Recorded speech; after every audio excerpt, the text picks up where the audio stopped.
Jérémie 37. Sédécias, fils de Josias, fut établi roi sur le pays de Juda par Nabuchodonosor, roi de Babylone, à la place de Konia, fils de Jehoiakim. Ni lui, ni ses hauts fonctionnaires, ni la population du pays n'obéissaient aux paroles que l'Éternel avait communiquées par l'intermédiaire du prophète Jérémie. Toutefois, le roi Sédécias envoya Yehukal, fils de Shelemia, et le prêtre Sophonie, fils de Maaseia, auprès du prophète Jérémie pour lui dire « Veuille intercéder pour nous auprès de l'Éternel notre Dieu. » À cette époque, Jérémie n'avait pas encore été mis en prison. Il pouvait circuler librement parmi le peuple.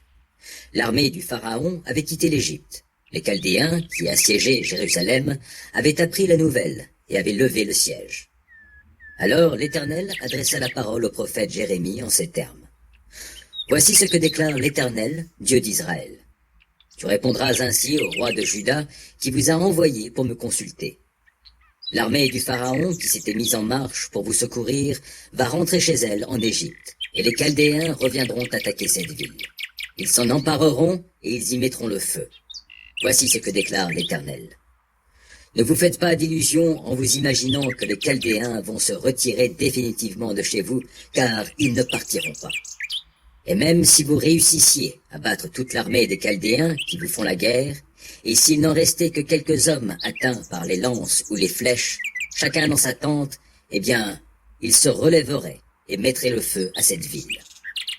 Lorsque l'armée des Chaldéens leva le siège de Jérusalem à l'approche des forces du Pharaon, Jérémie voulut sortir de la ville pour se rendre dans le territoire de Benjamin afin de prendre possession d'un terrain au milieu de la population locale.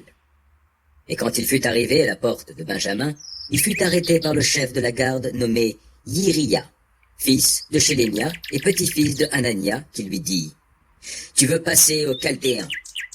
Jérémie lui répondit « C'est faux, je n'ai aucune intention de passer aux Chaldéens. » Mais Yiria ne voulut rien entendre.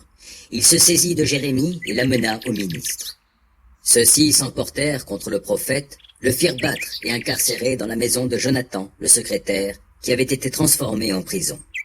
Jérémie fut jeté dans un cachot voûté, et il y resta longtemps. Par la suite, le roi Sédécias l'envoya chercher pour l'interroger secrètement dans son palais. Il lui demanda « As-tu un message de la part de l'Éternel ?»« Il y en a un, » répondit Jérémie. « Tu tomberas entre les mains du roi de Babylone. » Puis Jérémie demanda au roi Sédécias « Quel crime ai-je commis contre toi, contre tes hauts fonctionnaires et contre ce peuple pour que vous m'ayez jeté en prison? Que sont devenus vos prophètes qui vous prophétisaient que le roi de Babylone ne reviendrait plus ni contre vous, ni contre ce pays? Maintenant, mon seigneur le roi, écoute-moi, je te prie, et veuille accéder à ma supplication. Ne me renvoie pas dans la maison du secrétaire Jonathan, afin que je n'y trouve pas la mort. » Alors le roi Sédécias ordonna de transférer Jérémie dans la cour du corps de garde et de lui fournir chaque jour une miche de pain de la rue des boulangers jusqu'à ce qu'il n'y ait plus de pain dans la ville. Ainsi Jérémie demeura dans la cour du corps de garde.